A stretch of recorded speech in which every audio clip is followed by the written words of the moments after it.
Alors, bonjour, bienvenue. J'espère que vous êtes un peu moins fatigués certainement qu'hier soir. Hein, où cette table ronde prenait place après une longue journée de travail pour tout le monde. Mais elle a donné lieu, je trouve, pour ma part, à un débat passionnant. En tout cas, ce que nous avions souhaité, c'est-à-dire cette possibilité de débattre entre des collègues sans animosité, mais sans dissimuler les désaccords, les disparités de toutes ces marques reçues de la fréquentation ou de la transmission de Lacan, je trouve que ça a été particulièrement réussi. Ce débat était possible à Espace. Pourquoi ? Parce que notre pari, précisément, c'est l'hétérogénéité. Hétérogénéité des façons de travailler, avec l'apport de Lacan, mais bien sûr de Freud, cela va sans dire, mais aussi de Mélanie Klein, de Winnicott, etc. Et cette hétérogénéité, je suis sûr que chacun ici, en écoutant le débat d'hier, différemment, s'est senti plus en accord ou plus en proximité avec tel ou tel intervenant. Voilà. Ce qui serait souhaitable, ce que nous essayons à Espace, c'est d'essayer de faire travailler cette hétérogénéité de la façon dont chacun a attrapé quelque chose qui lui a permis d'élaborer un peu de son expérience de la psychanalyse avec l'apport, l'enseignement, la fréquentation de Lacan. Il ne s'agit pas de savoir qui avait la théorie juste ou la théorie vraie. Il ne s'agit pas d'élaborer une orthodoxie, bien au contraire, ni la bonne lecture. Cette théorie vraie ou cette bonne lecture, elle ne sert généralement qu'à cimenter les groupes. Elle sert qu'à ce que Lacan disait lui-même, soit faire surgir ce qui est imparable dans la loi des groupes, c'est-à-dire une figure du maître, soit ce qu'il disait lui-même aussi, à le combler, lui l'homme mâle, comme il avait pu se nommer à un moment donné, le combler désespérément. Donc pas de bonne lecture, mais diversité d'élaboration, à l'aide en particulier de Lacan, puisque c'est lui qui nous occupe aujourd'hui, cet auteur stop. J'ai rappelé hier qu'il s'était autonomé auteur stop, comme on fait l'autostop, celui avec lequel on fait un petit bout de chemin pour tenter de trouver un appui et tenter de trouver les moyens d'élaborer quelque chose de cette expérience. Alors, je me suis engagé à être bref, on m'a demandé d'être extrêmement bref, parce que le programme de la matinée est peut-être trop chargé. Et je vais me limiter à quelques mots à propos du titre, simplement, qui nous réunit aujourd'hui, Lacan, l'expérience analytique. Alors, cette expression, elle est vraiment propre à Lacan. Expérience analytique, c'est un terme qui revient pratiquement sans interruption depuis les tout premiers écrits de Lacan. On le trouve de façon insistante dans les complexes familiaux, mais aussi, alors pratiquement dans toutes les séances des séminaires, des premiers séminaires.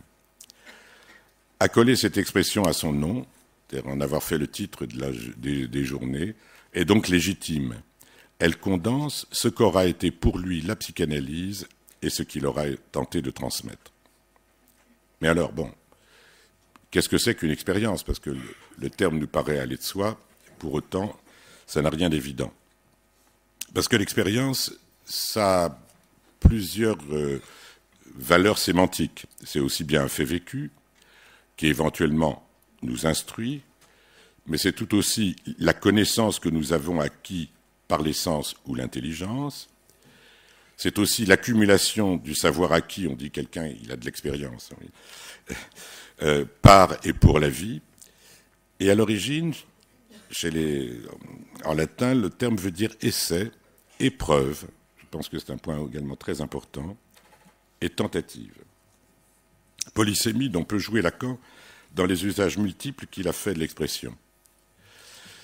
Le terme d'expérience est aussi, rappelle Dominique Lecourt, un point crucial de divergence dans toute l'histoire de la philosophie et l'histoire des théories de la connaissance en philosophie.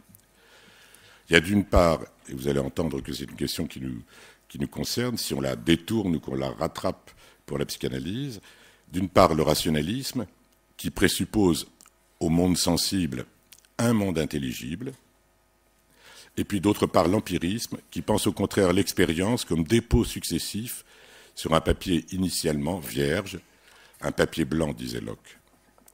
Cette contradiction aura été prise en compte par Kant et elle aura fait débat pour la psychanalyse. Je cite Kant, « Si notre connaissance débute avec l'expérience, cela ne prouve pas qu'elle dérive toute de l'expérience. » L'expérience est cadrée, c'est le cas des sciences. Elle prend place à l'intérieur d'un cadre. Ce n'est pas une expérience comme ça, hors tout cadre déjà articulé. Mais on sait, si on pense à la formule de Kant, on sait le débat de Freud, débat explicite, mais en général plutôt implicite, tout le long de sa vie et jusqu'à la fin, je pense en particulier à l'échange de lettres avec Marie Bonaparte, sur la question des a priori kantiens, l'espace et surtout le temps. Et pour Lacan déjà, il y a des a priori, dit-il, pour le sujet, le langage et même le désir. Il dit avant toute expérience, il y a un monde de désir. C'est celui dans lequel nous naissons. C'est un débat sans fin. Et aujourd'hui, génétique, épigénétique, neurosciences, sciences humaines et tous les avatars récents ne cessent de reconduire ce débat qui, dans son fond, donne aussi son cadre à l'expérience donc dans le domaine des sciences et la fonction centrale dans l'expérience scientifique de la reproductibilité. Mais n'oublions pas ce qu'aura été le pari de Freud.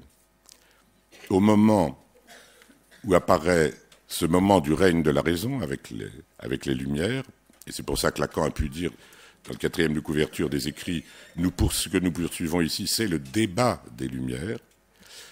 Ce dont Freud a choisi de s'emparer, c'est précisément ce que les Lumières laissaient dans l'ombre.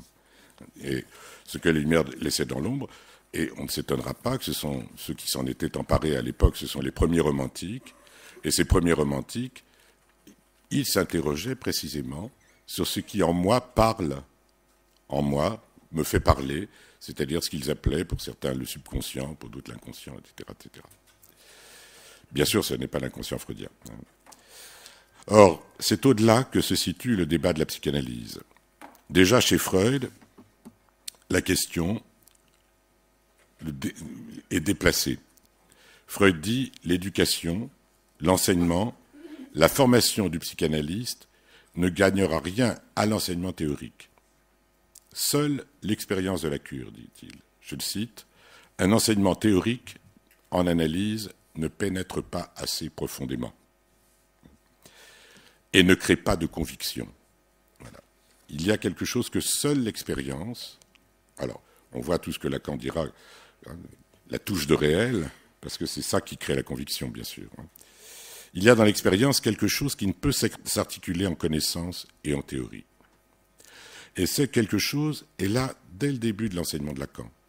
Ce n'est pas nommé tout à fait de la même manière qu'à la fin, mais quand Lacan dit qu'il y a, le terme revient à plusieurs reprises, qu'il y a dans l'analyse une révélation par la parole, un dévoilement, la conception de la vérité comme elle était il y a, mais une révélation. Et bien que Lacan ait pu proposer de ranger ses écrits parmi ceux des mystiques, les concepts, les articulations théoriques, et en premier lieu la distinction de ces trois plans différents, symbolique, imaginaire, réel, et c'est pas par hasard hier, au fond, c'était très bienvenu que nos collègues aient commencé par le rappel, effectivement, de ces trois dimensions fondamentales dans l'enseignement de Lacan. Eh bien, ce sont ces trois plans et toute cette articulation théorique dont nous avons besoin qui permettent de ne pas convoquer, je cite Lacan, pour rendre compte de l'analyse, des formes verbales qui confineraient à la mystique. Car il y a quelque chose dans la cure, dans cette révélation, quelque chose que Lacan appelle de l'ordre de l'éclair. Bien sûr, c'est une référence à Héraclite. Je donne la traduction que Lacan donne de cette phrase, « l'éthos », parce qu'il récuse le terme d'universel. L'éthos, c'est l'éclair qui les régit. L'éthos, c'est l'éclair qui les régit. L'éthos, c'est pas l'universel. L'éthos, c'est aussi le groupe analytique. On voit la pente, où c'est une collection de chacun, c'est ça l'éthos, ou au contraire, ça fait un groupe, effectivement. c'est terminé. Lacan a déployé ces deux versants de ce terme d'expérience, parce que celui que j'ai rappelé sur le plan sémantique, parce qu'avec l'éclair de la passe du côté des AE, et au fond la connaissance acquise, le fait qu'effectivement la pratique de la cure et votre analyse même produit quand même un certain savoir-faire, les AME. Cette révélation, ce dévoilement porte sur la cause du désir, sur l'objet A. Dévoilement qui ne se résout pas en connaissance, dévoilement qui ne se résout pas en connaissance, c'est effectivement de l'ordre de l'éclair. Mais vous voyez, imaginez, vous êtes à la campagne, vous êtes dans votre maison la nuit, vous ne voyez rien, et d'un seul coup, il y a un éclair. Un instant, vous voyez d'une façon tout à fait déformée. Ça ne rappelle pas la façon dont vous pouvez voir votre entourage, ou l'entourage quand il y a du soleil dans la campagne, ou quand votre maison est éclairée. Vous voyez quelque chose, et à peine vous l'avez vu, ça a déjà disparu. Alors certes, nous l'avons rappelé hier, bien sûr, le psychanalyste n'est pas un linguiste. Il s'intéresse, dit Lacan, à une autre face de la parole. Je ne reviens pas sur la distinction du dit, etc., du dit et du dire, etc. Autre face de la parole qui se révèle, qui fait révélation pour chacun dans le dispositif de la cure. Autre face de la parole, bien que l'analyste n'opère que par la parole.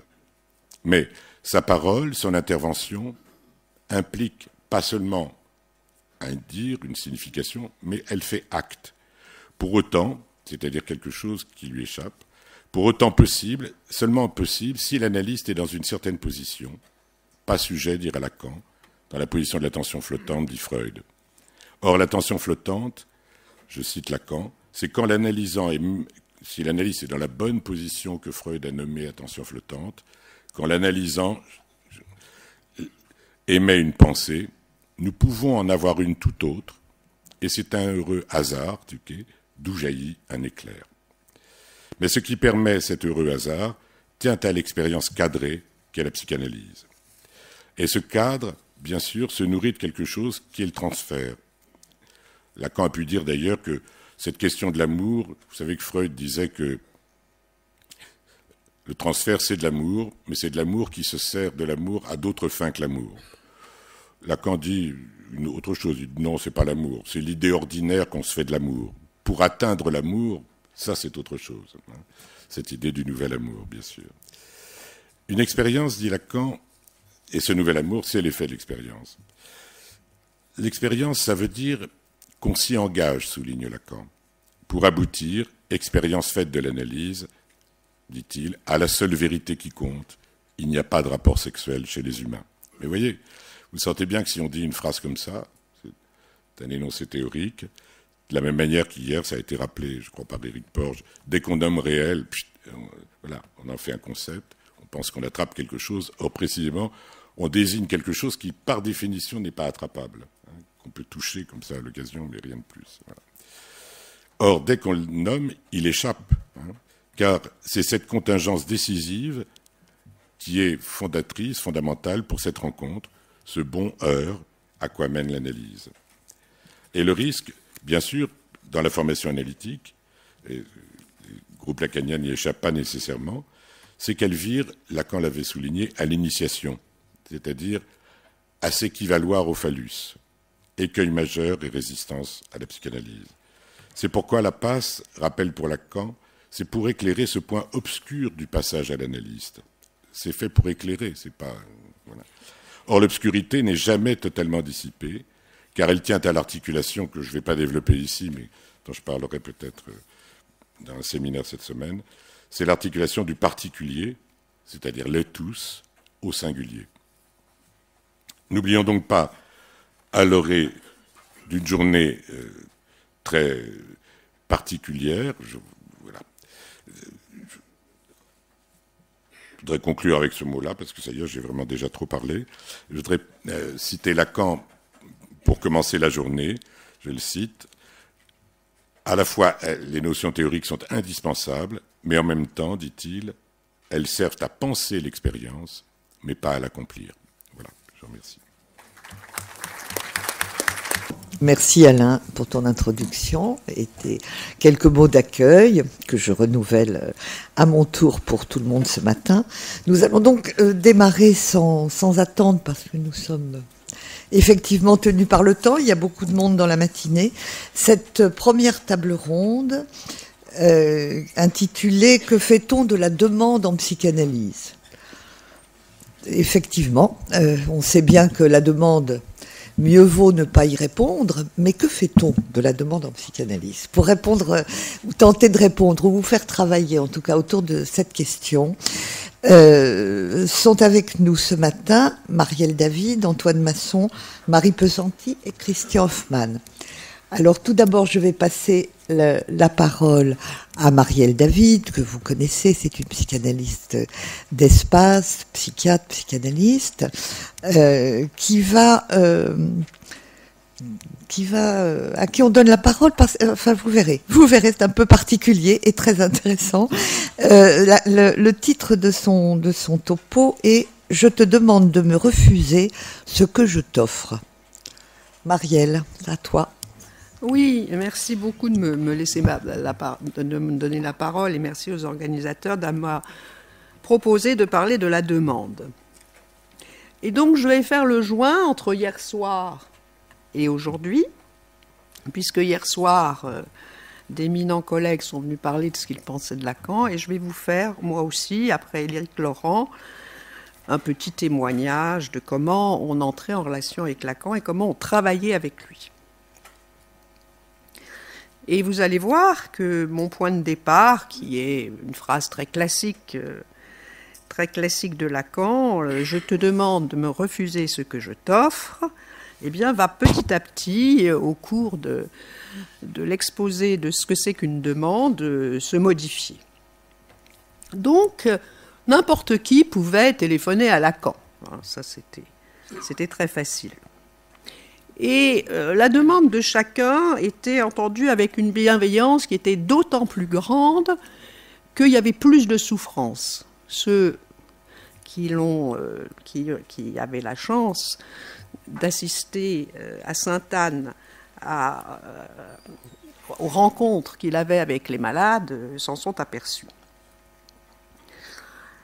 Alors, donc on entrait, on était n'importe qui, et on ressortait avec le sentiment d'être traité comme quelqu'un ou quelqu'une dont la parole comptait. Et pour ma part, comme j'étais déjà en analyse, il m'a proposé une supervision, j'ai évidemment dit oui, et je suis ressortie élève de Lacan. Bon, donc comment je m'y étais prise? J'avais d'abord écrit une lettre.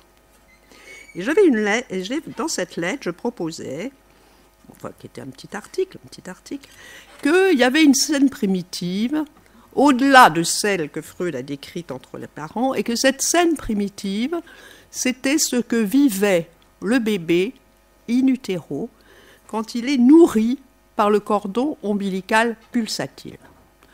Bon, à l'époque, ça paraissait parfaitement délirant, parce qu'on ne savait pas encore ce qu'on sait maintenant, à savoir que les bébés ont tout à fait des perceptions et s'en souviennent toute la vie, puisque la mémoire in utero est déjà présente. Donc, si vous voulez, après un travail comme ça, il aurait pu se dire c'est une folle. Ben non, il m'a proposé une supervision. Bon. Donc, j'arrive. Alors, il me dit, je rappelle après, il me dit venez demain. Moi, je m'attendais à attendre très longtemps, puisque c'était quand même un homme éminemment connu. Bon, c'était l'été, il faisait beau. Et j'avais une petite robe bleue, empire, et un petit panier avec un parapluie rouge. Il s'est trouvé qu'il me croisa dans l'entrée et il m'a dit « Je vais vous débarrasser de cela » en prenant le petit parapluie rouge. Alors vous voyez comment il agissait, c'est-à-dire qu'il avait un pro-transfert. Il était sans arrêt présent au transfert d'autrui et il agissait directement. Évidemment, il va interpréter de la manière dont il pensait avoir à définir le désir féminin. Je te demande de me refuser ce que je t'offre. évidemment, on peut faire une lecture édipienne. Mais vous allez le voir, ma demande excédait ce niveau-là, car ce qui m'intéressait, c'était, comme Gilles Deleuze l'écrivit à cette époque, qu'est-ce qu'un parapluie? Quel progrès, disait Deleuze, ferions-nous si nous le comprenions? Ma demande excédait donc tout à fait son propos. Elle était, comme dit Jacques Sédar, pulsion d'emprise, c'est-à-dire besoin de comprendre ce qui existe dans l'inconscient. Et vous savez quand même que c'est une des raisons pour lesquelles nous devenons psychanalystes. Alors, parce que c'est pas ça, ajoutait-il, parce que je n'ai affaire qu'à ce nœud même. Hein, c'était l'époque du nœud borroméen et du centre qui centrait, la cause du désir le centrait. Bien. Donc j'ai commencé, comme Éric Laurent l'a dit, à l'école freudienne, par faire un exposé lacanien.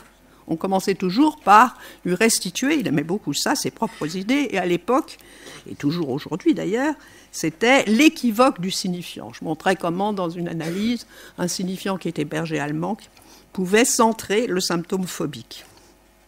Et puis, j'ai eu une idée, et celle-là, je ne l'ai pas dite. Alors j'ai fait quelque chose d'absolument interdit.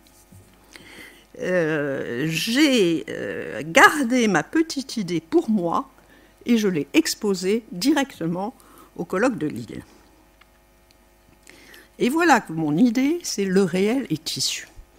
J'avais un ami, Denis Vasse, qui était venu m'écouter, mais qui m'a dit « Mais enfin, Marielle, qu'est-ce que tu racontes ?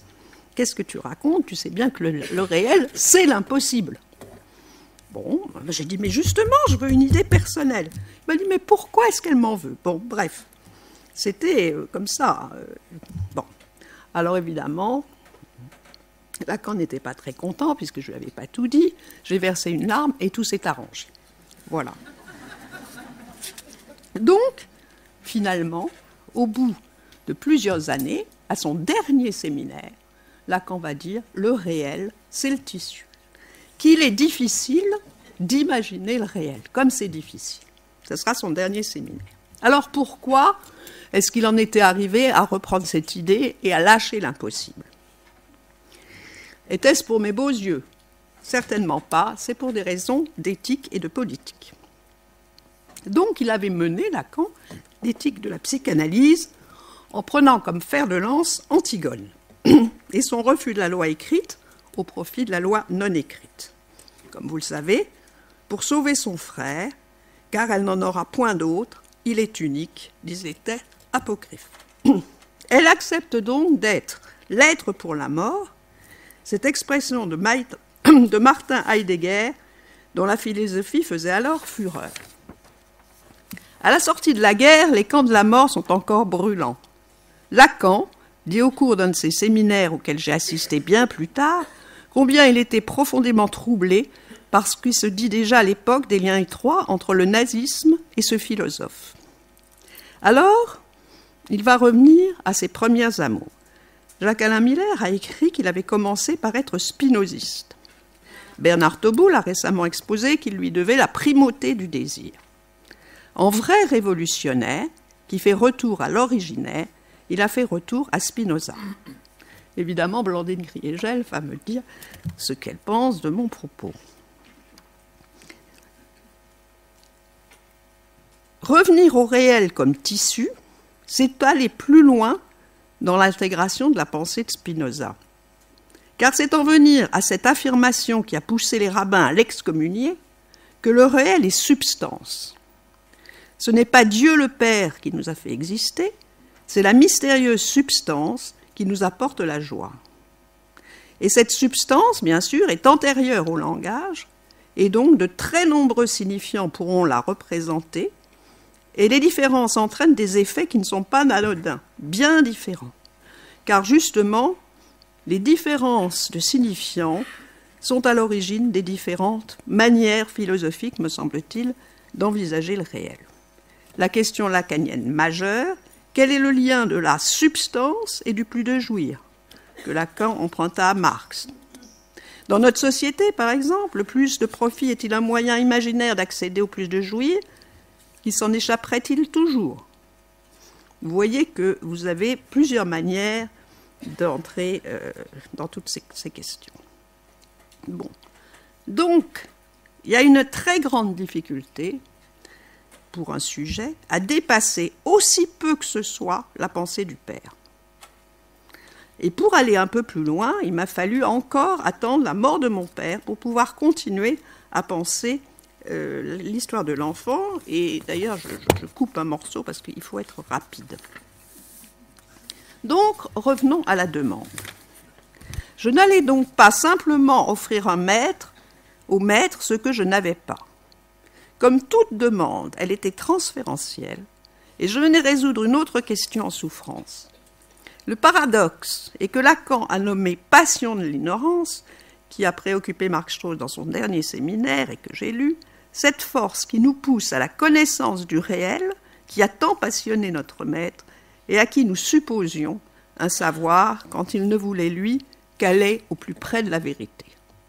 Je te demande, Père, de m'accorder, comme à tout sujet humain, ce que tu gardes en ton sein, depuis que le Fils a sacrifié sa vie pour ne faire qu'un avec toi, afin de me permettre d'entrer dans le jeu du désir, afin à mon tour de pouvoir développer en mon temps le désir de savoir et de transmission. Femme donc, je te demande d'ouvrir le Père 1 et 3, sans pour autant faillir à la fonction que tu occupes, et vous le savez, de t'en passer pour t'en servir, comme il l'a dit lui-même Lacan. Donc la demande est demande d'amour, demande d'un objet qui nous traverse réellement. Elle est vectorisée, répétitive, et emprunte le traîneau d'une pulsion que Freud peut-être a appelée pulsion de mort, on dira une pulsion vers le Père symbolique. Alors je vais finir par une petite vignette clinique qui va, pour conclure, nous permettre d'illustrer le propos. À Noël, ma petite fille qui aura 3 ans dans quelques jours disait à son papa, qui est aussi un de mes fils, « Je veux toi », en manifestant une certaine hostilité pour sa maman, qui d'ailleurs le prend fort bien. Vacances de février, rebelote, « Papa, je veux toi ». Son papa lui répond, « On ne dit pas « je veux toi », on dit « je veux être avec toi ». Alors Mina approuve de la tête et répète « je veux être avec toi ». Et quelques minutes après, elle vient vers moi et me dit en franco-chinois par elle inventé « Abou Mémé, je veux être avec toi ». C'est évidemment la plus merveilleuse des récompenses que je pouvais obtenir de tous les efforts que j'ai faits pour abstraire cet objet, que j'appellerais Tissêtre, du Père, 1 et 3 du christianisme, qui, affirmant que le Père est amour, l'a englobé en son sein. Je répète cette histoire qui est difficile. Trahissent donc le Dieu des Juifs, qui, lui, n'est qu'écriture, marque de la cause vivante du désir sur le parchemin du réel. J'ai dit, j'ai abstrait. Ce mot a la richesse de l'équivoque, extraire un objet et ainsi passer à l'abstraction de la pensée et à l'affirmation de cet élément du réel qui tisse notre premier être. Tissot de l'âme, disait Leibniz, qui en déduisit le pas des mathématiques modernes. Vous voyez donc, c'est à l'articulation, à la fois, et ça c'est très important, au fond finalement quelque chose part, on pourrait dire de l'affect, et en même temps de la pensée mathématique, ce qui a été tout le temps le propos de Lacan dans les dernières années de son travail. Donc, Winnicott, en dernière analyse, explique à la petite Piggle que son papa a pris un objet à sa maman et qu'en conséquence, il peut le lui donner. En fait, comme vous l'avez vu, c'est un travail de transmission qui nécessite 3 générations, puisque un homme a intérêt quand même à faire de sa femme la cause de son désir, et non pas celle qui va donner cet objet primaire. Donc c'est la mère qui transmet au fils ce que son père lui a accordé, le tissêtre. Et le fils, qui a dû privilégier l'avoir phallique, le fameux pour tout x phi de x, que j'appelle le droit N, mais ça je le raconterai une autre fois, doit renoncer à être le tissêtre et le refoule. Là est sa castration, dont le drame d'Hamlet nous expose la difficulté. Devenu père, il le transmet à son tour à sa fille, comme support de son être à elle, particulièrement important pour la petite fille, future femme, et susceptible, vous le savez, de s'adonner au patou, à la légèreté de l'être qui ainsi deviendrait soutenable. Lacan a donné à un tel circuit le nom de tresse dans son séminaire du 15 janvier 1974. Évidemment, dans la psychose, ce système ne marche pas. Voilà. Alors, une dernière petite chose, métapsychologique. Vous voyez que d'entre le « je veux toi » et le « je veux être avec toi », on passe de la phase, pourtant, du passage tant décrié de Lacan, de la phase phallique, assez bête, puisque centrée sur papa un zizi et maman de lapin, à la phase suivante, dite maladroitement génitale, et qui est en réalité liée à un retour à la transmission du réel, qui par conséquent va permettre à l'enfant de sortir de la sexualité infantile, au fond. S'en sortir, il faut bien arriver à s'en sortir pour apprendre vers 5-6 ans les lettres et les chiffres. Et finalement, pour faire écho au dernier séminaire d'Alain Vanier, ce passage me permet également, me semble-t-il, de sortir du champ répétitif de l'aliénation grand autre. C'est ça qui est le pas qui permet de s'en sortir. Et voilà, donc celles et ceux qui ont connu Lacan se souviennent à quel point il savait jouer de son regard, soit totalement effacé, soit chargé de pépites de lumière, qui nous restent pour toujours en mémoire. Et pour lui rendre un dernier hommage, je dirais avec Cesare Pavese, Verrà morte e avrà I tuoi occhi. La mort viendra et elle aura tes yeux. Merci Marielle pour l'originalité de ce témoignage et de ton travail, qui est en ce moment un de nos sujets de réflexion à espace, cette question du tissu du réel et de la transmission du réel dont tu parles. On reprendra les questions après s'il nous reste un peu de temps, mais là je passe tout de suite la parole à Antoine Masson. Antoine Masson est psychiatre, psychanalyste à la fois à Espace Belgique et à la fois à Espace Paris. Il est également professeur à l'Université de Louvain en criminologie. Tu sais, Antoine, que c'est que Maud Manoni a commencé par être criminologue à Louvain en criminologie et à Namur au département de philosophie. Voilà. Alors Antoine, qu'est-ce qu'on fait de la demande en psychanalyse ? Bien. Donc merci. Alors d'abord, moi, contrairement aux personnes qui ont pris la parole hier et ce matin, je ne suis jamais monté dans un des quelconques véhicules qu'ont été le séminaire, les séances, les présentations de malades, la rencontre de Lacan en chair et en os. Donc je vais devoir prendre Lacan réellement, comme disait Alain Vanier, comme un auteur stop et pas comme une personne qui m'aurait chargé dans son moyen de transport.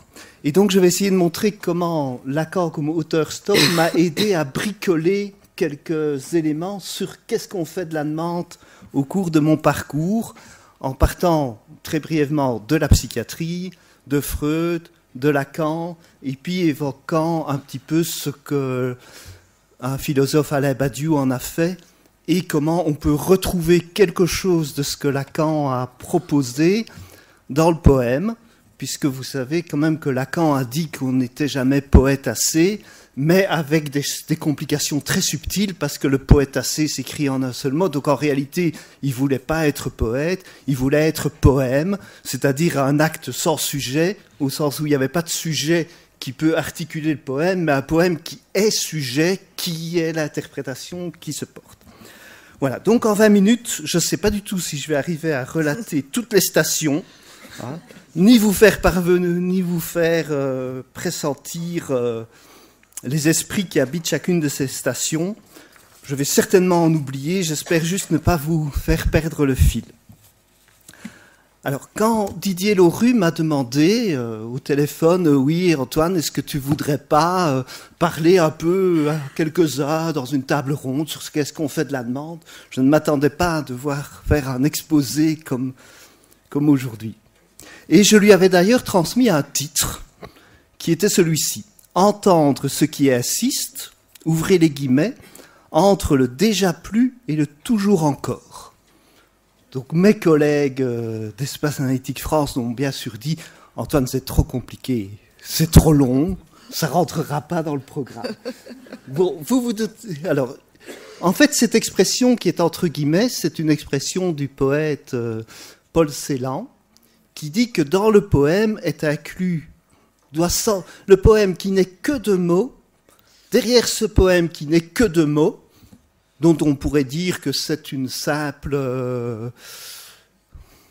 voilà, que ça touche pas vraiment à la chose, en fait, est beaucoup plus que des mots, parce que s'y entend quelque chose qui persiste entre son toujours encore, entre son déjà plus et son toujours encore.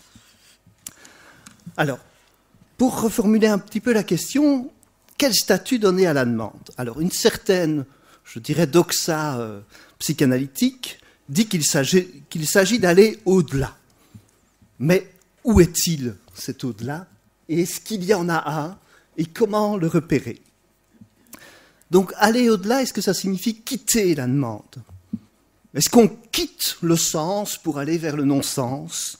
Est-ce qu'on quitterait l'imaginaire pour aller vers le symbolique? Et puis on quitterait le symbolique pour aller vers le réel? Voilà, ça c'est un peu toute la question. Et donc, comment il s'agirait d'écouter la demande, et dans la demande que l'on écoute, entendre quelque chose qui s'articule comme un désir accroché à quelque chose qui insiste, qui fait notre identification. Alors, en première approximation, je vous dirais, en paraphrasant le philosophe Alain Badiou, eh bien, il n'y a que la demande. On n'en sortira pas. Sinon que cette demande, elle s'articule d'une telle manière qu'elle inscrit du même coup le mouvement du désir et son identification, et que dans cette articulation et cette répétition de la demande se découvre quelque chose d'un corps décomplété, que l'on peut écrire esbarré, qui se retrouve poinçonné à un objet dont la nature même est d'avoir toujours été perdue, et qui fait justement le sujet. Donc, vous intuitionnez déjà, parce que je ne sais pas si je pourrais le déployer de manière très argumentée vu le temps, qu'en réalité, il n'y a donc pas deux sujets, par exemple. Il n'y a pas un sujet de la demande, et puis un sujet du désir, et puis un sujet d'autre chose. Le sujet n'est que la manière dont cette demande prend une tournure qui est pas autre chose que la demande, mais la demande articulée différemment, qui fait le désir articulé à l'objet.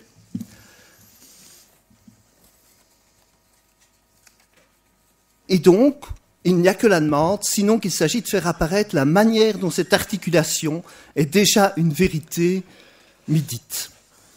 Alors, pour être plus audacieux, on pourrait dire, ce que l'on peut faire de la demande, c'est en faire un poème, par l'interprétation que le poème est lui-même. Voilà. Alors, reprenons quand même un peu à partir de la psychiatrie. Alors, la psychiatrie n'est quand même pas aussi, j'allais dire idiote, mais enfin, c'est pas bien, aussi simpliste que ce que des courants contemporains pourraient nous dire. Et je reprends simplement une petite citation de Lasègue, en 1846. Alors Lasègue, ce n'était pas encore la psychanalyse. Lasègue, il s'agissait pour lui de repérer, de ne pas se limiter à la parlotte, mais de repérer le mécanisme pathologique ou physiologique qu'il y avait derrière. Mais il disait, même si on doit repérer ça, on ne va jamais avoir que la parlotte, les plaintes, les passions racontées, le dire de nos malades. Et donc, dans le dire de nos malades, il faut suivre les enseignements de Claude Bernard, c'est-à-dire que l'on ne pourra saisir ce qui se passe que si on a une construction intellectuelle dans laquelle va s'inscrire ce que l'on entend. Et à partir de là, j'ai mélangé mes feuilles, c'est pas grave. Lasègue va dire qu'il s'agit non pas simplement d'entendre, mais d'écouter. Et ce que l'on écoute va alors prendre place dans le système que l'on a, tout en le transformant et tout en l'adaptant. Et il ne s'agira pas simplement de voir, mais il va falloir regarder. Voilà, ça c'est un peu la première station dont je voulais vous parler. Alors la deuxième station, c'est celle de Freud. Alors je reprends son texte de 1915 sur l'inconscient. Alors Freud dit en substance, je vais très vite, que l'hypothèse de l'inconscient est tout à fait nécessaire et légitime. Elle est nécessaire parce que les éléments de la conscience que l'on rencontre sont tellement lacunaires que si on ne fait pas l'hypothèse qu'il y a quelque chose d'invisible entre ce qu'on voit, on n'y comprendra jamais rien. Il dit en plus c'est légitime parce que c'est simplement ce que vous faites chacun. Votre chien vous mord, vous supposez qu'il est méchant. Donc si vous mordez quelqu'un sans vous en rendre compte, vous allez supposer que vous étiez inconsciemment fâché, et donc que vous êtes inconsciemment méchant, que vous avez une conscience dont vous n'avez pas conscience qui vous a fait mordre. Mais Freud dit, mais si on prend si on a à l'intérieur de nous une infinité de conscience dont on n'a pas conscience, là on ne va jamais s'en sortir. Donc il faut postuler qu'il y a un système que nous allons appeler inconscient. Mais à partir de là, Freud est devant toute une série de difficultés. Parce qu'il dit finalement, une fois que j'ai fait ce parcours, quand je vous parle du système inconscient, le fait de la conscientialité au sens de la faculté psychologique a finalement très très peu d'importance. Et alors il se demande même, est-ce qu'on n'aurait pas mieux fait de l'appeler autrement? Puis il dit, non quand même, parce qu'il faut quand même qu'on garde une trace de comment on l'a trouvé. Ça c'est un petit peu ce qu'il dit. Et puis il dit alors que d'une certaine façon, il va se poser la question par rapport à cette psychologie des profondeurs. Il dit il y a deux hypothèses, puisqu'il y a des représentations conscientes et des représentations dont on n'a pas conscience. Alors il se dit, est-ce que l'on va dire que ces deux représentations sont en des lieux différents? Ou est-ce que l'on va dire que c'est le même contenu qui est investi différemment pour être conscient et inconscient? Alors sa réponse est assez claire. Il va dire, on va choisir la première parce que c'est plus commode et il y a comme ça que je peux vous expliquer. Mais probablement que la deuxième est la bonne. Mais la deuxième est la bonne, mais elle est très subtile parce que si on a un contenu qui est conscient et puis inconscient, et puis que ce contenu devient inconscient, est-ce que c'est encore le même contenu? Donc il trouve que c'est vraiment très très compliqué. Et là, il dit en fait plusieurs choses. Il dit d'abord, eh bien, finalement, tous ces éléments-là correspondraient finalement à des traductions dans notre cerveau. Mais heureusement, dit-il, temporairement, on ne peut pas tracer la voie de ces éléments inconscients. Alors, ce provisoirement est important parce que je pense que là, Freud a pris quand même un risque. Parce qu'aujourd'hui, en France, en tout cas, vous avez une personne qui s'appelle Stanislas Dehaene, qui, lui, soutient que ce que Descartes a mis sur le compte de l'ego cogito et ce que Freud a mis du côté des processus inconscients, il y en a bel et bien une traduction dans l'imagerie cérébrale dont il peut rendre compte, et donc les faits, même délirants, même l'esprit hors du corps, etc., peut rentrer au laboratoire et nous pouvons l'étudier. Alors toute la question ici, vous voyez, est de savoir si, quand Stanislas Dehaene fait ça, est-ce qu'il a épuisé la question? Alors il a tout vu, sauf que ça s'articule en désir autour d'un objet. Et donc c'est ça la notion que j'emprunte à Alain Badiou, qui est le sinon que. Donc il n'y a pas la demande, et puis à côté il y aura un désir préservé. Sinon je pense que la science va gagner et va manger tout le terrain. La question, ce désir n'est pas ailleurs que dans la demande, mais dans la manière dont la demande s'articule. Et Freud d'ailleurs conclut, nous ne sommes pas tout d'abord en mesure de trancher entre les possibilités locales ou de topiques ou de différences d'inscription. Peut-être rencontrerons-nous plus tard des facteurs qui pourront faire pencher la balance en faveur de l'une des deux. Peut-être la découverte nous attend-elle que notre façon de poser la question était insuffisante et que la différenciation de la représentation inconsciente avec la consciente est encore à déterminer tout autrement. Et donc c'est là que, moi, dans mon voyage en autostop, je me suis dit que Lacan était peut-être un des auteurs stop qui nous permet peut-être de reposer la question autrement, de cette articulation entre... Mais alors, vous voyez, hier, je pense qu'Éric Laurent a dit que pour Lacan, finalement, l'inconscience, c'était plus très important. À la fois oui, à la fois non.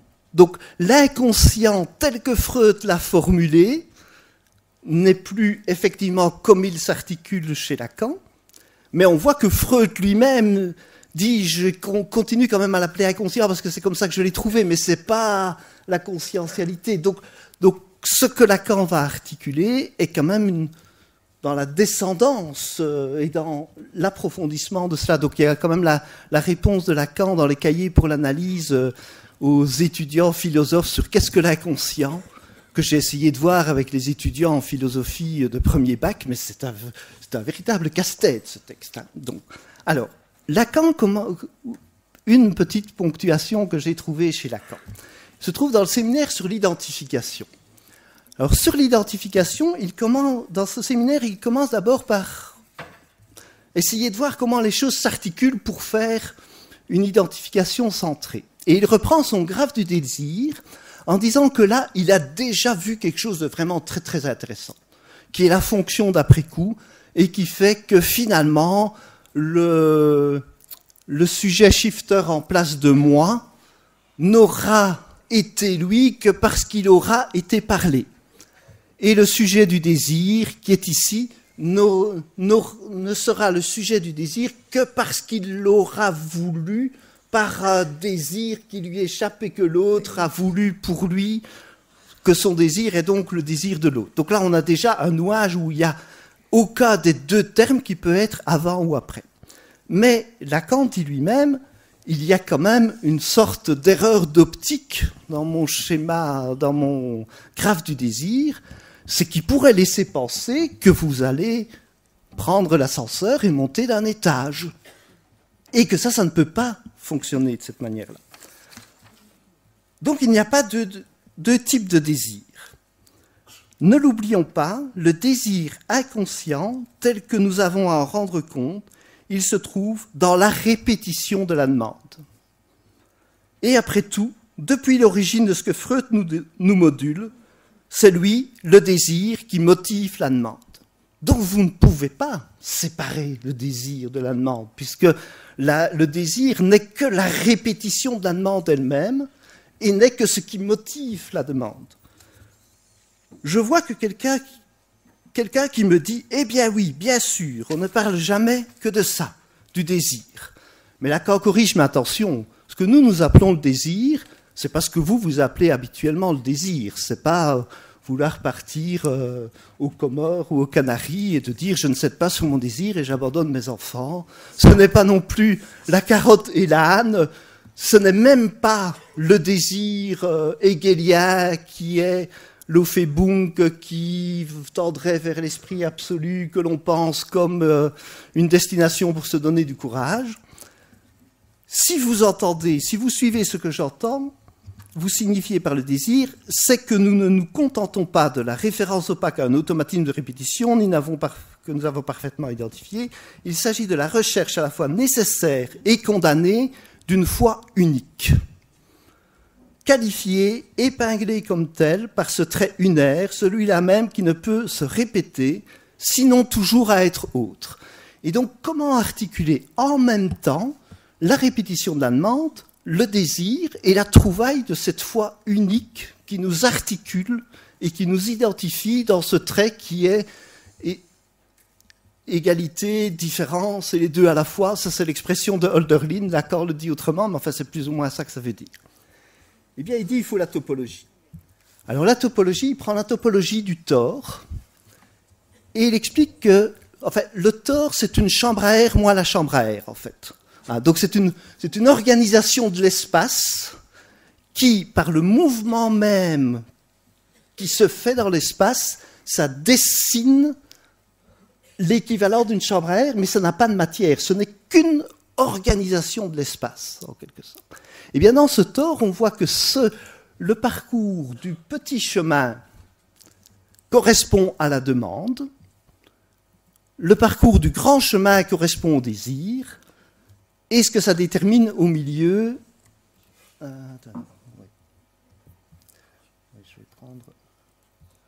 Bon, là, on va peut-être voir un petit peu mieux. Ouais. Donc, l'idée, en fait, quand je vous le mets comme cela... Oui, je vais quand même le garder comme ça. Quand je vous mets comme ça, c'est tout à fait déconnecté. En fait, il faut voir ça comme une sorte de ressort. Et donc, c'est la demande en se déployant qui, à un moment donné... se trouve elle-même et se clôt sur elle-même et en faisant la clôture sur elle-même, détermine une orbe qui est le désir et cette orbe circonscrit l'objet perdu autour duquel elle s'articule mais qui ne pouvait pas exister avant que ça ne s'articule. Donc vous avez du même geste l'articulation de la demande désirante avec l'objet auquel ça s'articule. Et alors ça m'a permis d'essayer de penser un peu l'adolescence comme l'enfant, il articule sa demande comme désir autour des signifiants parentaux, etc. Et que l'adolescent, il est hors de ses pompes, donc il a perdu son orbite.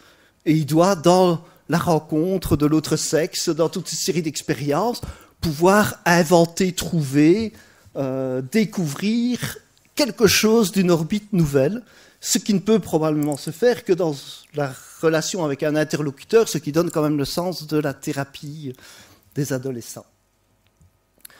Voilà, donc ce que je voulais vous montrer ici, c'est que d'une certaine façon, pour être un petit peu provocant et faire un peu le dialogue malgré tout avec les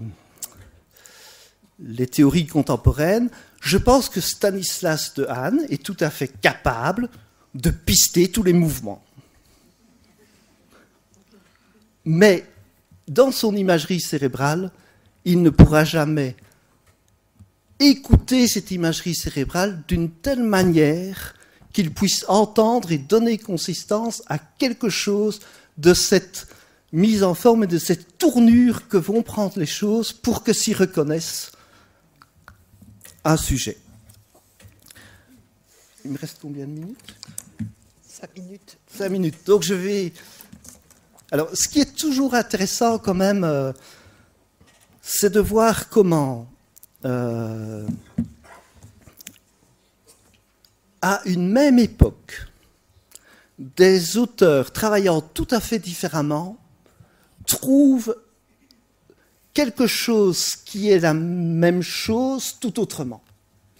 Et donc je voudrais vous parler de Paul Celan, qui d'une certaine façon découvre un petit peu cette chose aussi, dans son discours qui s'intitule « Le Méridien », qu'il prononce en 1960 en l'honneur de Georges Buchner. Et là, il reprend comment le poème fonctionne. Alors là, Paul Celan écrit des poèmes en recueillant sur la plage du cœur le poème d'un autre. On pourrait dire en analysant, fait son son petit tour dont je viens vous parler, en recueillant sur les plages du cœur la manière dont l'analyste fait son petit tour sans pouvoir y avoir accès. Enfin, il y a quelque chose comme ça. Alors, par rapport à Buchner, il prend une nouvelle qui s'appelle une nouvelle de Lenz. Et l'histoire de Lenz est la suivante. Le 10 janvier, il part dans la montagne. Il est égaré dans la montagne. Et en étant égaré dans la montagne, il y a toute une série de psychologues cognitivistes de l'époque, une série de gens très savants sur l'art qui essayent de discuter avec lui parce qu'on sait qu'il s'intéresse à ça, mais rien n'y fait, il doit descendre la nuit, prendre des douches froides, il finit par être hospitalisé de force et il meurt dans un caniveau. Alors comment entendre cela? Alors Paul Celan entend cela par le fait que, au début, quand Lenz s'égarait dans la montagne, il a dit qu'il serait agréable de marcher sur la tête avec le ciel comme sol. Eh bien, Paul Celan dit, ça c'est quand même le renversement topologique. La contre-parole, la chose qu'il aurait fallu garder. Et il va dire que finalement, ce que le poème va faire, c'est garder cette chose. Et garder cette chose pour la maintenir depuis son déjà plus jusqu'à son toujours encore, de faire des tours et de faire en sorte que le poème, qui n'est que de mots, s'inscrit cependant sous l'ordre d'inclinaison d'une existence qui tente de se reconnaître. Et quand le poème aura suffisamment tourné autour, conservé, gardé, sans le savoir, en étant clos et sur le pas, c'est-à-dire fermé sur lui-même, mais en même temps ouvert à une altérité qu'il crée en lui-même, etc., qu'est-ce qu'il va trouver? Il va trouver quelque chose. Parce qu'évidemment, j'aurais dû vous parler d'une station dont je ne vous ai pas parlé, de comment ce que les choses deviennent après le tort, après la bande de Möbius et avec le Kreuzgap. Et donc, il faut trouver quelque chose qui se noue et qui se clôt sur lui-même. Et donc, je vais vous lire pour finir, en vous mettant éventuellement là, ce que Paul Celan découvre. Je m'étais, à partir d'un 20 janvier, celui de Lenz, mais le mien aussi, sur tel pas transcrit. Il y a une rencontre qui m'a mis en présence de moi-même. Et donc, qu'il découvre le 20 janvier devient d'une certaine façon la date de son identité, et donc un nom propre. C'est plus. Je recherche également, puisque à nouveau j'en suis au début, le lieu de ma provenance. Je le recherche d'un doigt mal assuré, parce qu'anxieux, sur la carte d'enfant, à vrai dire, la seule que je possède. Donc il ne peut faire son parcours que sur la carte qu'il possède et les demandes par rapport à son enfance. De ces lieux, aucun ne se laisse situer, ils paraissent absents, mais je sais où, à cette heure, ils doivent surgir enfin, et je découvre quelque chose. Je découvre ce qui lie, et finalement amène le poème à la rencontre. Je découvre quelque chose, à l'instar de la parole, immatérielle, mais terrestre, de ce sol, chose ayant une forme de cercle, et qui, passant de pôle en pôle, fait sur soi retour, posément, et intersecte posément toute trope. Je découvre un méridien. Donc le méridien est cette topologisation de sa demande et de la manière dont les tropes se closent sur eux-mêmes pour découvrir, pour instituer ce quelque chose que le poème garde en mémoire. Voilà. Merci. Merci Antoine pour nous d'avoir recentré sur la question de cette façon poétique sur la question de la demande et de la manière dont elle s'articule. Pas beaucoup de temps, donc encore une fois je passe tout de suite la parole à Marie Pesanti. Vous connaissez Marie Pesanti, c'est une psychanalyste d'espace. Et à propos de Marie, je voulais juste vous dire d'aller tous sur le site d'Oedipe pour pouvoir voter pour son livre, parce qu'elle a été choisie pour participer au prix Oedipe, qui s'appelle Lacan à l'école des femmes, et qui est vraiment un livre remarquable. Donc voilà, c'est un membre d'Espace, on la soutient. N'oubliez pas d'aller voter sur le site. Je passe la parole à Marie. Merci Catherine. Alors je vais construire mon exposé peut-être un petit peu autrement que ce qui a été fait jusqu'alors. À cette question qui nous est posée ce matin, que fait-on de la demande en psychanalyse, et en ajoutant selon Lacan, à qui sont consacrées ces 2 journées, à cette question, que fait-on de la demande en psychanalyse, je répondrai un pouce au dire, à savoir permettre la passe des dits de la demande au dire. C'est en tout cas la lecture que je vous propose, ma lecture que je ferai aujourd'hui de Lacan, peut-être plutôt du dernier Lacan. En inventant la règle fondamentale dite de l'association libre, comme seule méthode pour la psychanalyse, Freud faisait l'hypothèse qu'en suivant l'enchaînement des dits du patient, on allait pouvoir s'approcher de ce qu'il appelait alors le noyau pathogène inconscient du sujet. Avec cette invitation à perdre le fil de sa pensée pour suivre les inattendus qui en émergeaient, Freud avait fait le pari que la succession des associations libres de ces patientes hystériques n'avait rien de libre, mais qu'au contraire, elle s'orientait sur l'attractivité de ce noyau pathogène, à la fois source de résistance et en même temps, dans le même mouvement, ce que j'appellerais appel à dire. Résistance d'une jouissance ignorée, aimantant la parole du patient, et appel à dire venu de cet insondable qui se tient au cœur, dans cet espace, dans cet écart, entre les dits qui toujours se caractérisent de leur insuffisance à dire la vérité, dans ces tours du dit qui se succèdent, dont vient nous parler Masson. Ce sont ces tours du dit qui font apparaître la texture du dire, de cette étoffe du textile. Alors jusqu'à présent, j'avais toujours attribué à Lacan. Bon, on le trouve dans Radiophonie. Maintenant, je sais qu'il faut l'attribuer à Marielle, chose faite. Donc cette étoffe du textile que revêt l'objet, cet objet cause du désir, qui mène la danse et qui n'est rien d'autre, dit Lacan, que le fait du dire. C'est pourquoi ce dire qui se repère dans le surgissement d'un inédit, dans l'insistance répétitive de signifiants énigmatiques ou dans les manœuvres transférentielles qu'ourdit à son insu l'analysant. Car le dire ne relève pas d'une fonction signifiante, mais d'une fonction d'existence. C'est pourquoi je dirais que la psychanalyse est un pouce au dire, tout autant de la part de l'analysant que de celle du psychanalyste. De l'analysant dans la mesure où il témoigne qu'à venir rencontrer un psychanalyste, il fait l'expérience que quelque chose le pousse à dire, et du côté du psychanalyste qui a pour tâche d'orienter le patient sur son dire au-delà de ce qu'il dit. Tâche à sans cesse recommencer, séance après séance, car toujours se dérobe cet inconnu qui cependant ne cesse de faire appel.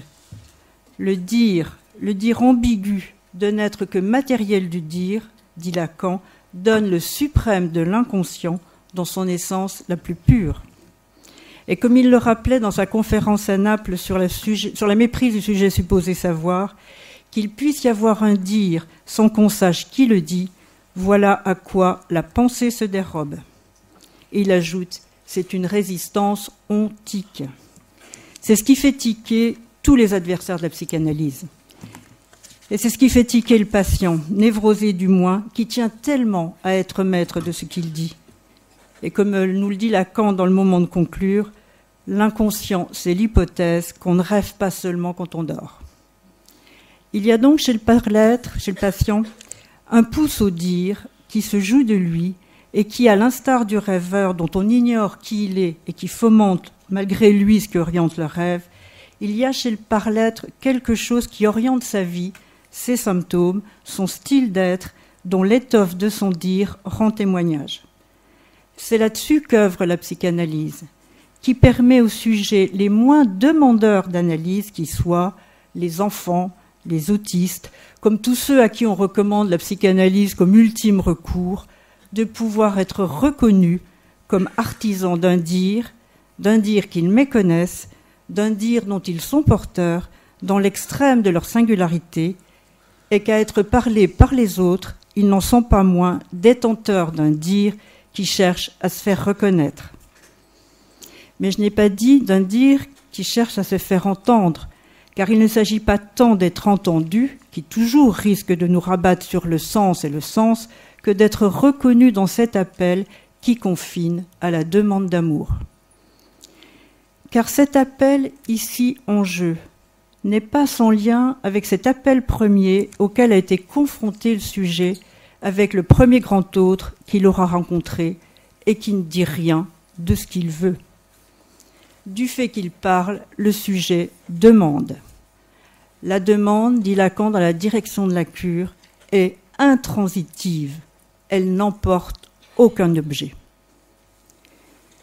De cet appel de l'autre premier, le psychanalyste prend la suite et fait offre au patient de parler.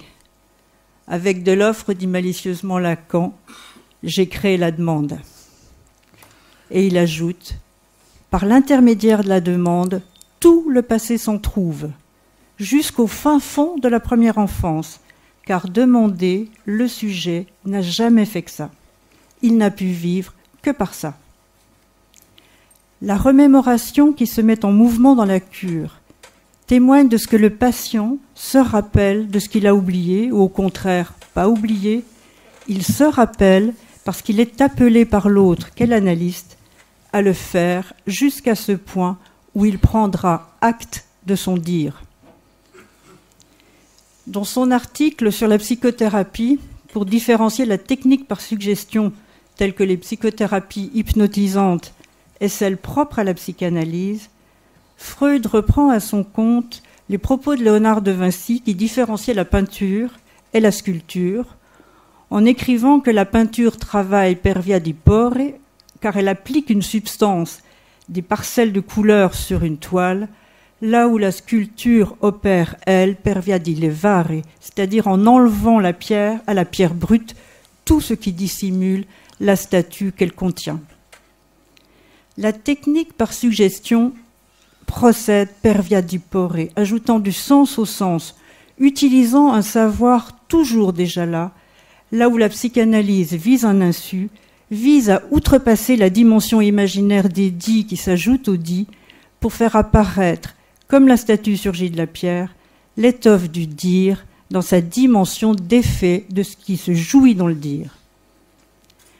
Avec la règle fondamentale, comme seul outil pour accéder à l'inconscient, Freud a fondé une pratique qui vise à mettre en mouvement un discours qui a vocation à se modifier, à se déplacer, à s'éloigner d'un sens ultime qui aurait le dernier mot. Et il revient à l'analyste de tailler dans cette masse de discours de manière à déprendre le sujet par les voies du langage de ce par quoi, justement, du fait du langage, il a été pris. Car comme le souligne Lacan tout à la fin de son œuvre dans le séminaire Le Moment de conclure, auquel je me réfère, c'est une lecture du séminaire Moment de conclure que je fais là ce matin, d'une certaine manière. L'inconscient, c'est qu'on a appris à parler, que le langage, ça laisse des traces, et que de ce fait, on s'est laissé, par le langage, suggérer toutes sortes de choses. Les demandes en jeu dans la cure portent la trace de ces suggestions. Or, le dire, ajoute-t-il encore, a quelque chose à faire avec le temps. Il faut le temps, comme on le dira sûrement demain après-midi. C'est pourquoi il y a dans la psychanalyse, dans la cure, deux temporalités. Celle qui est en jeu pour l'analysant et celle qui commande le désir de l'analyste. Du côté du patient, la temporalité a trait à la précipitation. Et là, je dis précipitation et non pas la hâte. Ce n'est pas juste le moment de conclure. Il y a tout le long de la cure une précipitation dans laquelle l'analysant se trouve précipité au sens chimique même du terme, dans un flot signifiant, cela même que sa langue lui a suggéré. Suggestion qui est justement réveillée par l'appel à parler qui lui est fait, jusqu'au précipité ultime, celui du moment de conclure. Mais si l'analysant parle, le psychanalyste, lui, tranche. Aussi, pour le psychanalyste, le temps est-il celui du suspens, de la coupure qu'il fait dans ce flot signifiant, le tranchant de l'acte analytique étant tout à la fois ce qui fait coupure, discontinuité, que ce qui tranche par rapport à ce que le patient s'imagine être en train de dire et donc de demander. Le tranchant vise à désengluer les dits dans lesquels le patient se précipite, à les faire résonner autrement, laissant à celui-ci la liberté de s'en extraire. Ce qui met en œuvre cette possibilité même de l'analyse, c'est ce que Freud a su reconnaître très tôt, c'est l'amour, les feux de l'amour auxquels il a accepté d'être roussi. L'amour comme moyen, comme métaxou, comme intermédiaire, du fait que toute demande en psychanalyse, comme l'a souligné Lacan, est dans son fond demande d'amour. On peut dire que dans la cure, le daimon de l'amour, cet intermédiaire entre désir et jouissance, comme le nomme Lacan, intermédiaire entre savoir et vérité, frappe, car la cellule analytique, même douillette, dit-il, n'est rien de moins qu'un lit d'amour. Cet appel à parler qui est fait à l'analysant éveille, ravive la demande d'amour de celui-ci en tant qu'elle est inhérente à la prise de parole, qu'elle l'enrobe d'une certaine manière. La demande d'amour surgissant de cette énigme qu'est pour le par-l'être l'insu qui le caractérise. Alors évidemment, avec Lacan, il faut être prudent avec cette question de l'amour, tant tout au long de son œuvre, il variera dans les définitions, voire les écritures qu'il en donnera. Je vais parler de mon livre, une partie de mon livre est consacrée justement à essayer de suivre les variations de l'amour que Lacan aura pu décliner tout au long de son œuvre.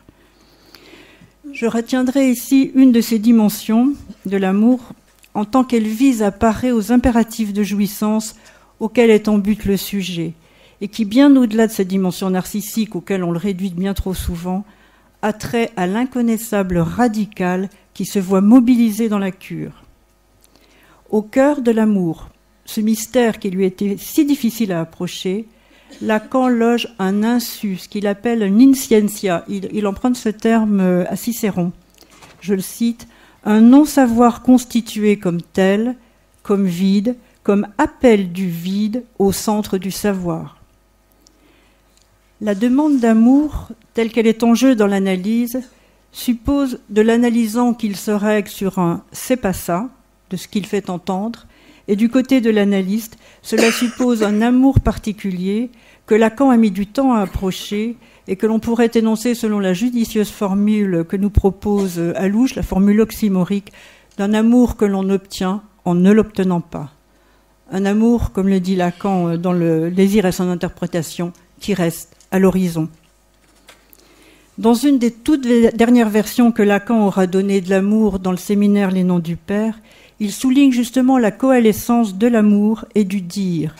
Le dire en tant que, comme l'amour, il fait événement. Comme l'amour, le dire est un faire.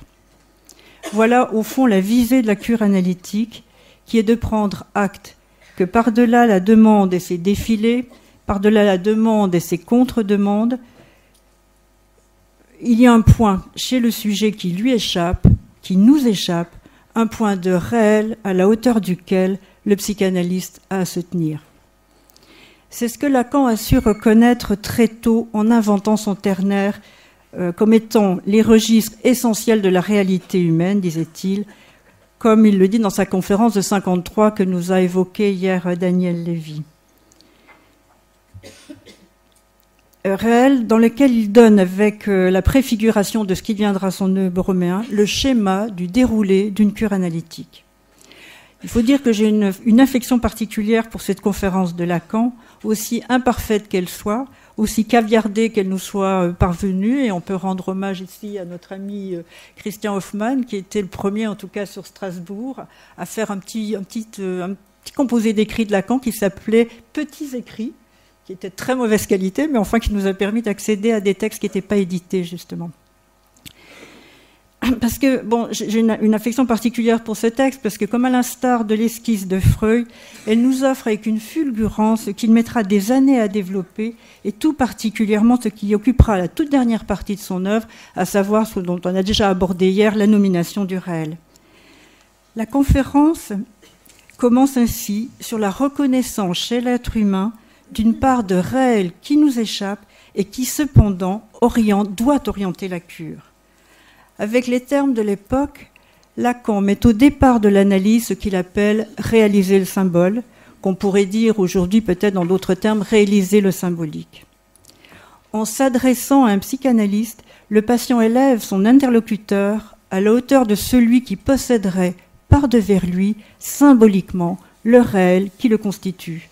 C'est à cette place qu'aura à se tenir l'analyste, quand il dit qu'il lui revient de réaliser le réel, c'est-à-dire, comme il le précise en 53, de mettre au même niveau, sans préséance aucune, tout ce qui se présente à lui dans la neutralité de son accueil. Il est tout à fait surprenant de voir Lacan, qui vient de produire ce ternaire qui le caractérisera et qu'il soutient publiquement devant les analyses de son époque dont il se séparera, insister sur la prééminence du réel dans la visée de la cure, en faire son orientation, aussi bien en ce qui concerne l'analysant que le psychanalyste.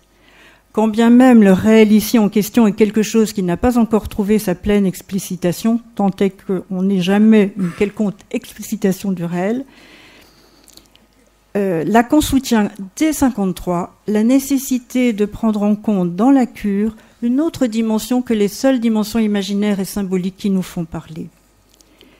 Les autres phases sur lesquelles je n'ai pas le temps de m'arrêter ici concernent le déploiement imaginaire, ce champ des semblants qui se déploie tout au long de la cure, où se déplie l'historisation pour un sujet supposé savoir, qui vise à symboliser, à donner sens aux surprises surgies du fait de l'association libre. Lacan appelle ces différentes étapes de la cure. Je vous le répète, pour ceux qui ne connaissent pas ce texte, je vous conseille vraiment d'aller y voir. Il appelle ça « réaliser l'imaginaire », qui fait entrer l'analyste dans la danse. Imaginer l'imaginaire, imaginer le réel, imaginer le symbolique, qui, comme autant de successions au fond du matériel imaginaire apporté par la cure, dans la cure, que ce soit les rêves, les actes manqués, le roman familial, la construction du fantasme, qui sont autant de moyens imaginaires et symboliques qui déclinera en symboliser l'imaginaire, symboliser le réel, qui sont empruntés tout au long de la cure pour résister à cet os du réel. Résistance qui suppose, la plupart du temps, plusieurs tours de cette boucle. Dans le schéma que Lacan donne cette année-là, il montre justement les boucles successives que c'est le parcours d'une cure analytique. Au moins 2, dit Lacan, pour que l'analysant puisse reconnaître le réel qu'il habite et sache faire avec. Car comme Lacan le souligne dès 1953, il ne s'agit pas tant pour le patient de s'adapter au réel, mais de se faire reconnaître son propre réel, celui dont est fait le désir que le cause. Mais cette version de pouce au dire que j'ai suivie ici vaut pour le sujet névrosé, qui d'origine, pourrait-on dire, pactise avec le réel, celui dont est porteur ça la langue. Et deuxième dimension que j'introduis ici sans la développer, le réel du regard qu'il aura constitué.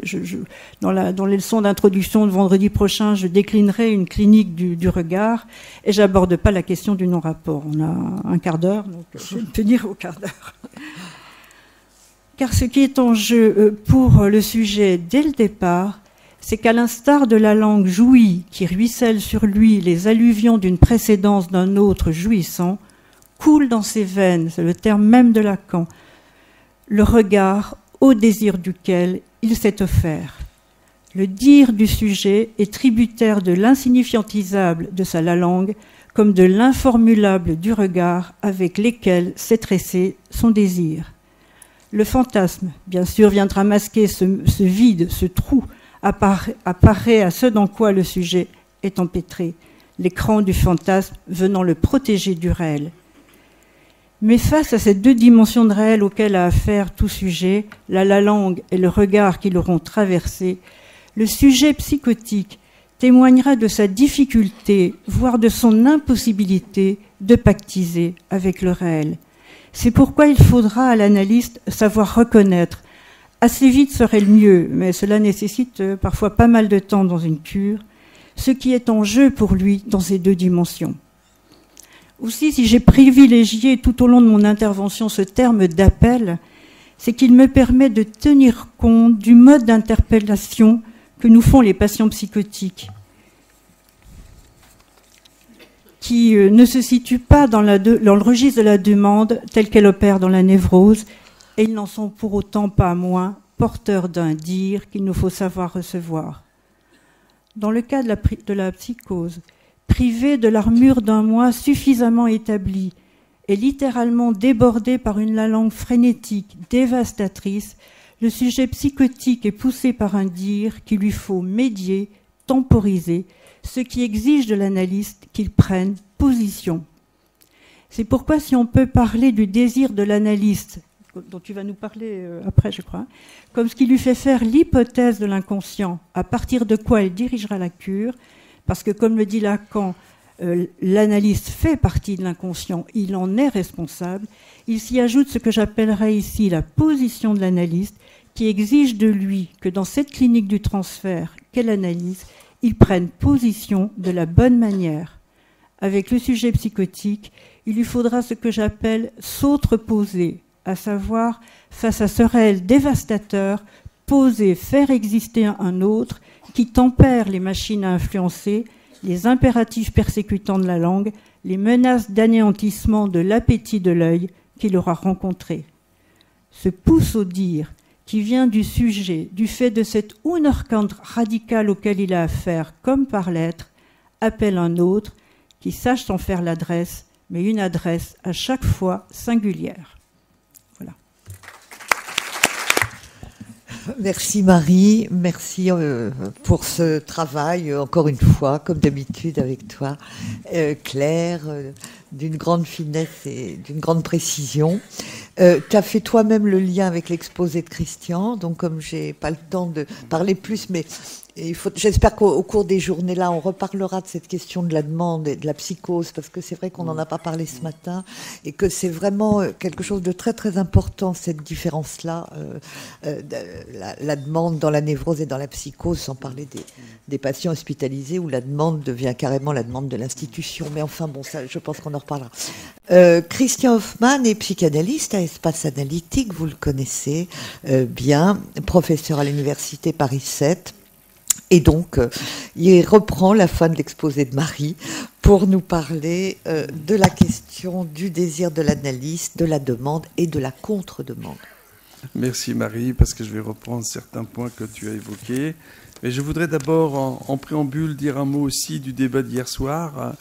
Je dois dire que, et ce n'est pas une nouveauté, après avoir entendu nos camarades, dont certains d'entre nous les ont connus comme nous-mêmes, en jeune homme et en jeune femme, il y a 30 ou 40 ans, j'ai vraiment personnellement eu l'impression qu'après 40 ans, on peut vraiment repérer que la psychanalyse n'est pas une science. Elle n'est même pas une science du texte. Et peut-être même que les psychanalystes de ces 40 dernières années ont fait de la psychanalyse autre chose qu'une science, pourquoi pas d'ailleurs, et que nous nous rapprochons beaucoup plus aujourd'hui de quelque chose que Max Weber a avancé sous la forme du charisme. Mais ça, c'est autre chose. Donc ça, c'était un petit préambule que je vais développer autrement dans mon texte. Alors, je vais vous parler justement... Reste près du micro. Dans le micro. Ouais. Je vais vous parler également des derniers séminaires de Lacan dont Marie a parlé, à savoir l'insuccès de l'Unbewusst, c'est l'amour, et puis le moment de conclure, ce qui est vraiment le tout dernier Lacan, quoi. Et je trouve qu'on y trouve justement quelques perles sur l'analyse et sur la fin de l'analyse et la question de la demande telle qu'elle nous intéresse aujourd'hui. Alors, comme on ne sait pas au moment où on va soutenir une thèse, où cette thèse va nous mener, j'ai choisi de développer la thèse de Lacan sur la pratique analytique à partir de son séminaire de 1976 qui s'intitule « L'insuccès de l'une bévue, celle amour ». Nous allons y découvrir une nouvelle thèse sur sa pratique et sa visée pour la fin de l'analyse. Alors, comme d'habitude, le point de départ de Lacan et de nous-mêmes comme analystes est comme toujours dans l'analyse la question du désir inconscient et de la demande. Par exemple, dans le rêve, qui fait un usage de la langue, il y a toujours une bavure. Freud appelle ça un Wunsch, et Lacan commande ce terme de Wunsch en indiquant, je le cite, que l'on ne sait pas si c'est un souhait qui est comme ça en l'air ou un souhait qui est adressé.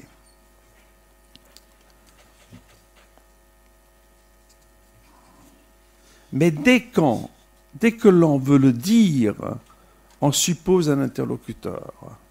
Et à partir de ce moment-là, on est dans la demande.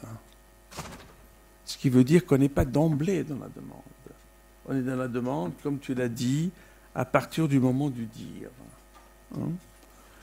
Et dans le séminaire, le moment de conclure, en 1977, Lacan continue ainsi à définir la demande, à savoir que ce qui justifie la demande, c'est que l'on ne demande pas, c'est que l'on ne demande que parce que l'on désire.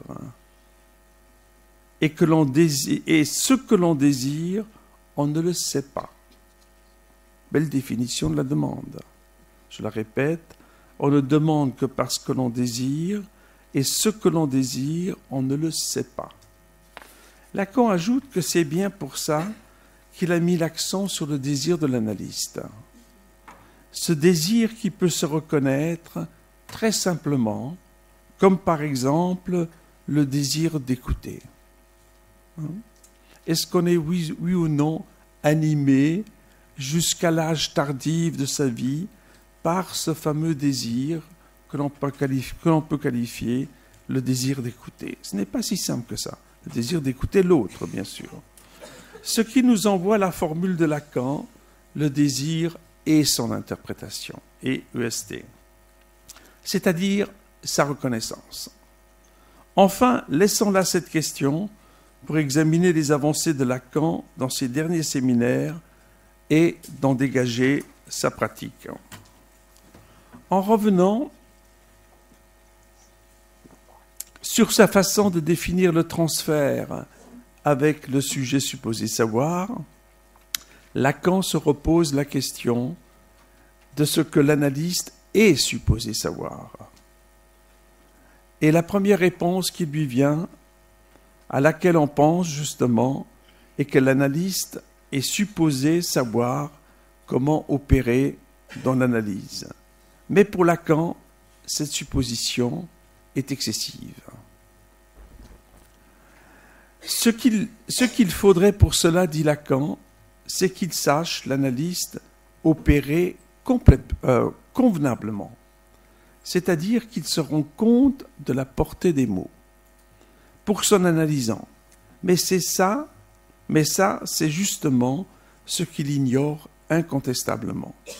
Par conséquent, la question de comment l'analyste opère dans la cure reste entière. Dans le séminaire précédent, celui de l'insuccès, en 1976, Lacan introduit une idée nouvelle dans la pratique analytique concernant l'analyste, à savoir, je le cite, que l'analyste dépend de la lecture. L'analyste, le psychanalyste dépend de la lecture qu'il fait de son analysant, de ce que son analysant lui dit. C'est une nouvelle définition de l'analyste. Autrement dit, nous avons là une idée nouvelle concernant ce qui fait l'analyste. en tant que l'analyste est supposé savoir lire. Ce sont les mots de Lacan. Lacan dit à ce sujet qu'il a lui-même trop de bouteilles dans ces années-là pour continuer à penser que ce que l'analysant croit lui dire a un quelconque rapport à la vérité. Nous savons déjà, bien sûr, qu'il n'y a pas de lieu de la vérité, c'est-à-dire de lieu où la vérité serait inscrite. Ce qui devrait contribuer à faire chuter des fanatismes religieux. Il en va, bien sûr, comme nous le constatons, tout autrement, pour d'autres raisons que celles qui nous occupent ici. Dès lors, Lacan rapproche l'interprétation de l'écriture poétique, comme tu l'as dit, en se référant à François Cheng, avec qui il travaillait amplement la pensée, la littérature et l'art chinois, et il cite le livre de François Cheng, qui est un livre extraordinaire, qui s'appelle « L'écriture poétique chinoise ». Il balaye ainsi du revers de la main ce qui du signifiant résonne dans le corps. Donc nous sommes au-delà de la définition qu'il donnait de la pulsion dans son Joyce en disant que la pulsion, c'est ce qui du signifiant résonne dans le corps. Nous sommes au-delà de ça maintenant. En tant que cette résonance, comme tu l'as dit, est encore prise dans le sens. Ce que l'on peut comprendre aisément dans un sens proustien, si je puis dire, c'est-à-dire que dans le renvoi d'un signifiant à un autre, la production d'une résonance est celle d'un plus de jouir. Alors, par contre, de Schenck à Jacobson, il n'y a qu'un pas, celui que fait Lacan d'ailleurs, celui du livre de Jacobson qui s'intitule « Les questions poétiques », que Lacan cite, et j'ajouterai le livre qu'on oublie parfois de Jacobson sur le son et le sens, et celui extraordinaire sur la charpente phonique de la langue. Vous lisez ces quelques ouvrages de Jacobson et vous êtes dans la langue de Lacan. Lacan extrait de ces ouvrages une nouvelle lecture de la métaphore et de la métonymie en tant qu'elles n'ont de portée pour l'interprétation que par leur capacité d'unir étroitement le son et le sens. Il faut clarifier, bien sûr, ce rapprochement entre le son et le sens par la lecture des sources de Lacan dans un premier temps déjà. Alors Lacan a appris de François Cheng, quand on va y voir d'un peu près, il a appris de François Cheng que la poésie chinoise est un jeu dialectique entre les mots pleins et les mots vides, avec le projet d'insérer le vide dans le plein de sens par la substitution d'un mot vide à un mot plein. Ça, c'est dans le bouquin de François Cheng, ce n'est pas dans le séminaire de Lacan. Bref, le poète chinois ajoute un ou deux mots vides à son poème pour lui donner vie et laisse ainsi au lecteur le soin de les combler en ponctuant par le rythme de la psalmodie. Il suffit de rappeler ici que la syllabe, l'unité de base du chinois, est à la fois phonique et signifiante. Dès lors, la poésie chinoise permet à Lacan d'identifier une pratique de la langue mue par le vide. Et c'est ça ce qu'il a appris de François Cheng, qui est capable, cette poésie chinoise, qui est capable d'engendrer la parole où circule le souffle et que par là, elle peut, comme François Cheng le dit, écrire l'indisible. En toute logique, Lacan trouve dans cette pratique chinoise de la langue comment elle a, comme le pianiste, un toucher du réel. Celui qu'il définit comme ne cessant pas de ne pas s'écrire, alors qu'il ne cesse pas de ne pas se dire, comme il dit, ou nous reconnaissant, comme tu l'as dit, la répétition. Et si l'objectif de la cure est de casser la répétition, comme nous le savons, ce qui n'est pas une mince affaire, alors nous pouvons peut-être déjà entrevoir ici, dans ce qui s'esquisse comme nouvelle façon d'interpréter, une autre façon de s'y prendre dans l'analyse. Lacan revient sur ce travail de lecture qui fait, comme il le dit, sur ce travail de lecture qui fait l'analyste dans son séminaire, Le moment de conclure. Il distingue alors, comme tu l'as dit, le parler du dire. L'analysant parle. Il fait de la poésie quand il y arrive, mais c'est rare. Hein? Mais, comme tu l'as dit, il parle. C'est lui qui parle. Hein? L'analyste, lui, il tranche. Hein? Donc, vous voyez, on a déjà une idée de la direction de la cure. L'analysant parle, l'analyste tranche. Ce qu'il dit, l'analyste, ce qu'il dit fait coupure dans le sens en équivoquant sur l'orthographe, tant sur la règle que sur la phonétique. Et c'est de cette façon que l'analyste participe à l'écriture. C'est grâce à l'orthographe que l'analyste peut écrire autrement et qu'il peut arriver à faire, comme tu l'as dit, je cite Lacan, sonner autre chose que ce qui est dit. En somme, dans ce qui se dit dans la cure, il n'y a pas autre chose que l'écriture pour provoquer un réveil du dormeur dans sa jouissance. L'analysant en dit toujours plus, ce que nous savons, qu'il n'en veut dire, comme disait René Char, les mots savent de nous plus que ce que nous savons d'eux.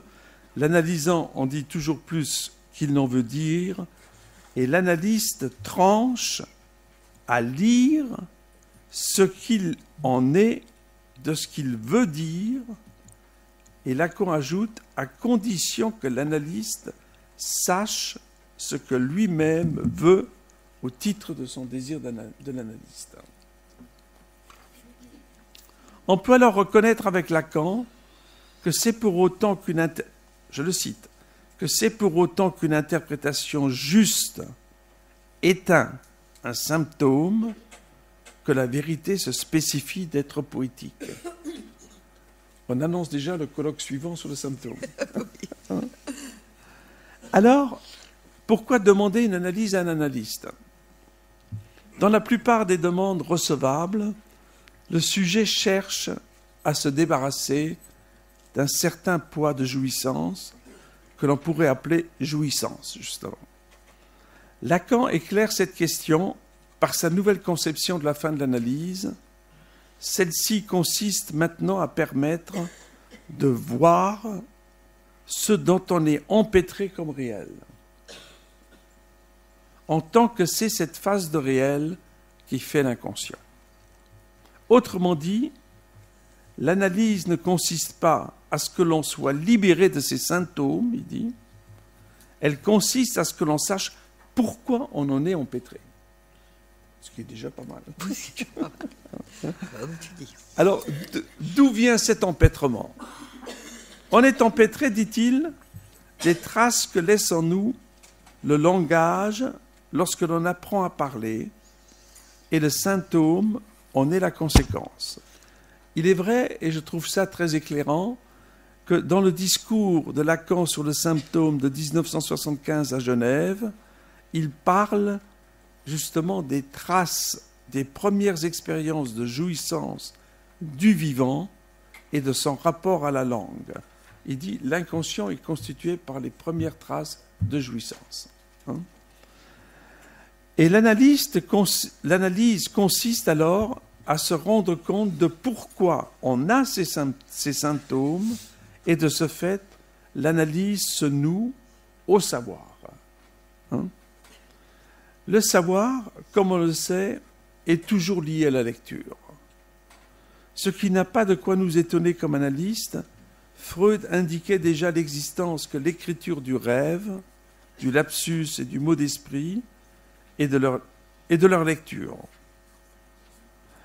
Cette réorientation de l'analyse permet à Lacan de définir l'analyste, c'est une nouvelle définition, cette réorientation de l'analyse permet à Lacan de définir l'analyste comme, je le cite, le sujet supposé savoir lire autrement. Le sujet supposé savoir lire autrement. Reste à savoir ce que c'est que cet autrement.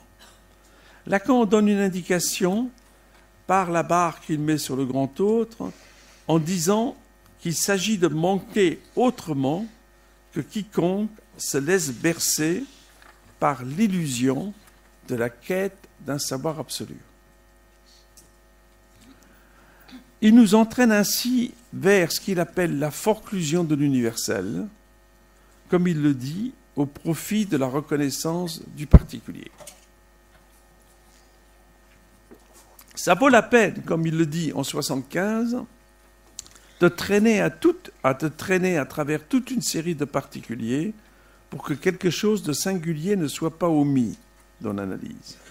Le particulier, comme on le sait, est pour Lacan l'équivalent du symptôme.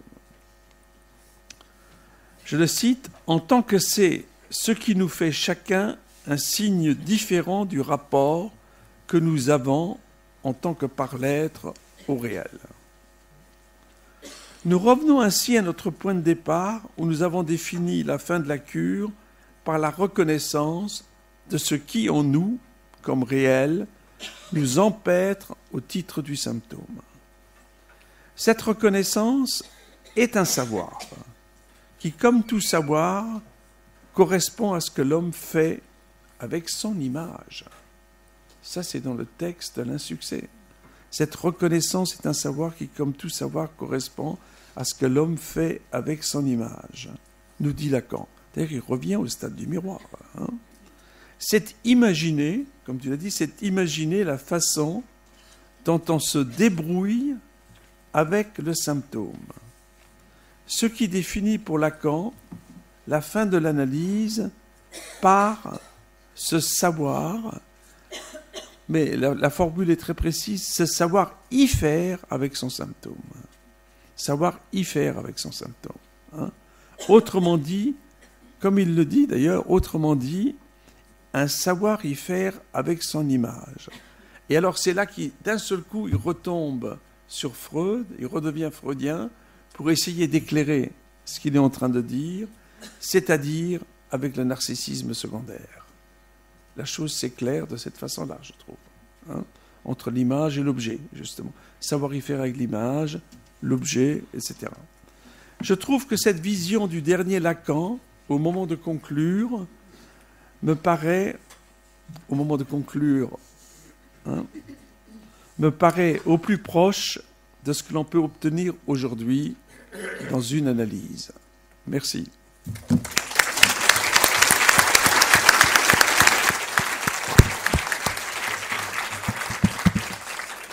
Merci Christian, merci pour avoir repris vraiment cette question la question de la demande à partir du désir de l'analyste, c'est tout à fait passionnant.